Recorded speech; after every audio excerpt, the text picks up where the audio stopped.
नमस्कार, मैं GRS news के लिए गिरीश चक्रवर्ती। आज के इस ब्लॉग में मैं बात करूंगा कि आखिर कौन है वो लोग जो कि केंद्र सरकार के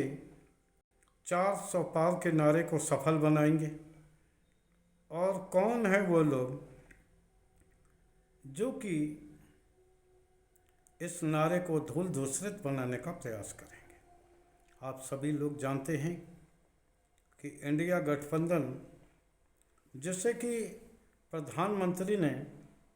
कई बार सरकारी जांच एजेंसियों के सहारे प्रभावित करने की कोशिश की, अलग अलग करने की कोशिश की, बावजूद कई विपक्षी नेताओं के जेल जाने के बाद भी इंडिया गठबंधन अपने मूर्त रूप में डटा है। निश्चित तौर पर कड़ा संघर्ष होना है, लेकिन आज के ब्लॉग में मैं इंडिया गठबंधन पर नहीं बल्कि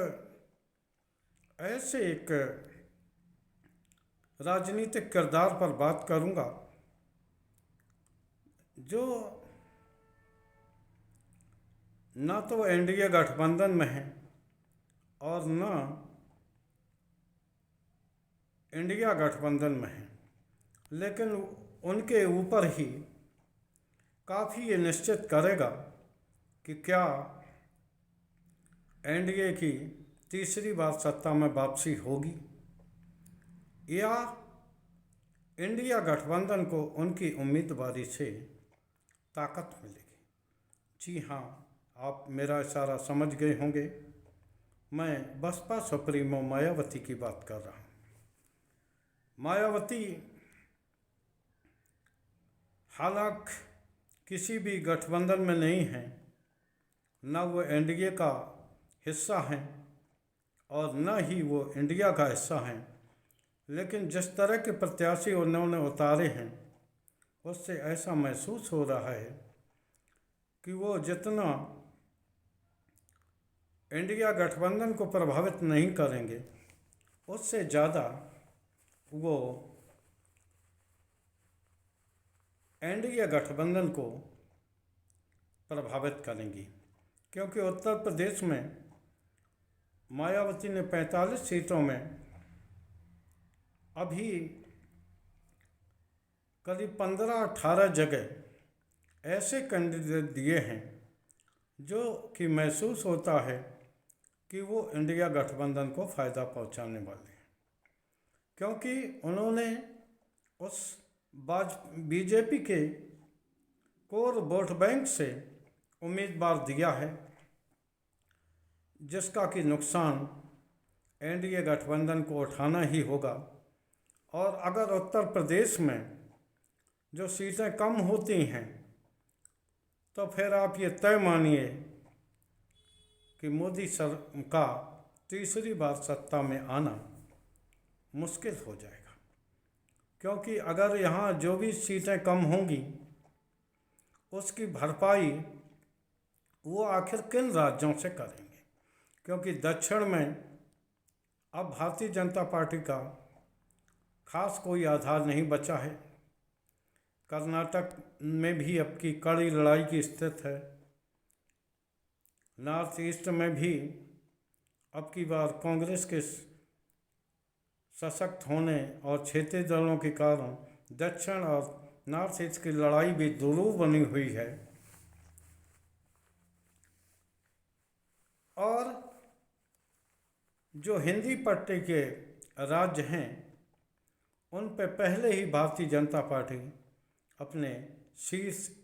स्थान पर बनी हुई है, या तो उसके पास 100% सीटें हैं। गुजरात, दिल्ली, राजस्थान, मध्य प्रदेश,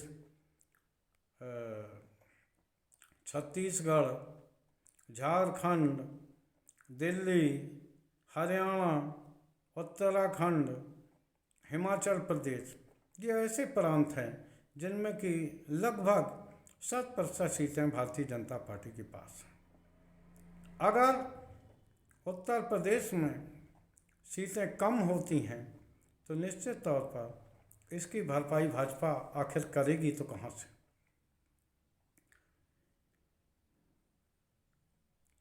बसपा का इतिहास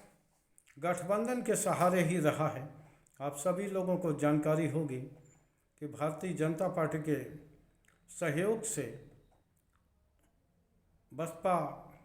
मुख्यमंत्री बनी, सपा के सहयोग से भी बसपा के मुख्यमंत्री बने और 2007 से 12 तक बसपा ने अपने दम पर पूर्ण बहुमत की सरकार चलाई।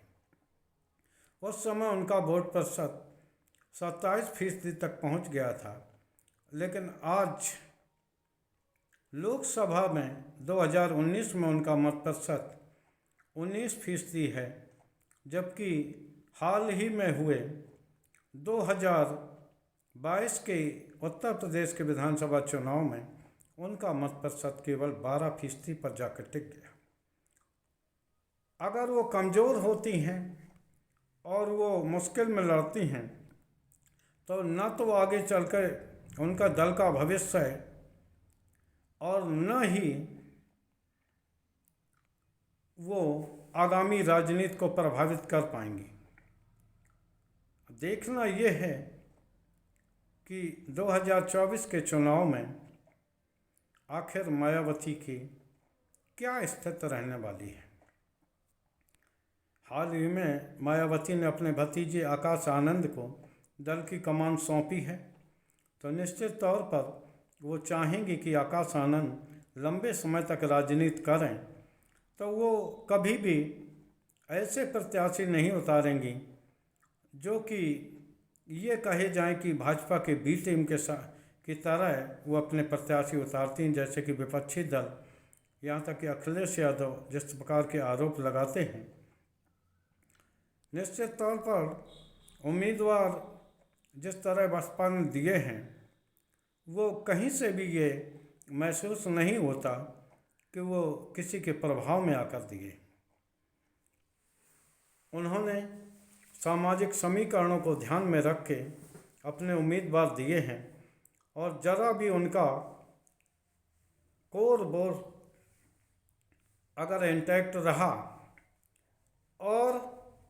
अन्य वर्गों के प्रत्याशी जैसे कि ब्राह्मण, राजभर और अन्य बिरादरी के लोगों को टिकट दिया है, अगर वो वोट स्थायी बना रहा तो निश्चित तौर पर आप ये तय मानिए कि बसपा 2024 में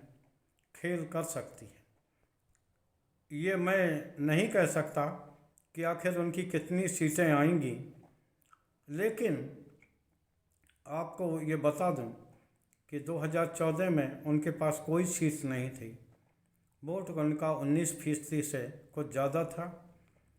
19 में भी उनके पास 10 सीटें आईं, हालांकि वो सपा गठबंधन के तहत लड़ी थी, तब भी उनका वोट प्रतिशत 19 दशमलव कुछ ज़्यादा ही 2014 से रहा था, लेकिन ख़ास कोई ऐसा नहीं था जिसके बल पर यह कहा जा सके कि उनको कितनी क्या सीटें मिलेंगी। लेकिन अगर ये अपना वोट बैंक जो कोर है उनका अगर वो बचा के रखती हैं तो निश्चित तौर पर वो प्रभावित करेंगी, क्योंकि इतिहास गवाह है जब जब बसपा कमज़ोर हुई है भारतीय जनता पार्टी को उसका फ़ायदा मिला है। देखना यह है कि आगामी 2024 के इलेक्शन में क्या होने वाला है और मायावती का फैक्टर कितना काम करेगा, लेकिन उम्मीदवार देखने से ऐसा नहीं लगता कि आखिर बसपा किसी की बी टीम बन के काम कर रही है। ऐसा लगता है कि उन्होंने मजबूत उम्मीदवार दिए हैं और इस भरोसे के साथ कि वो आगामी चुनाव को प्रभावित करेंगी। अब कितना प्रभावित कर पाएंगी ये तो 4 जून के आने वाला रिजल्ट ही बताएगा, लेकिन प्रत्याशी देख के ऐसा लगता है कि मायावती आकाश आनंद के लिए एक मजबूत नींव का गठन कर रही हैं, कितना वो अपने योजना में सफल रही हैं, ये तो तभी जानकारी मिलेगी जब 4 जून को परिणाम आएंगे और बसपा किसकी सत्ता को प्रभावित करेगी, ये देखने वाली बात होगी। आज के ब्लॉग में बस इतना ही। जय हिंद, जय भारत।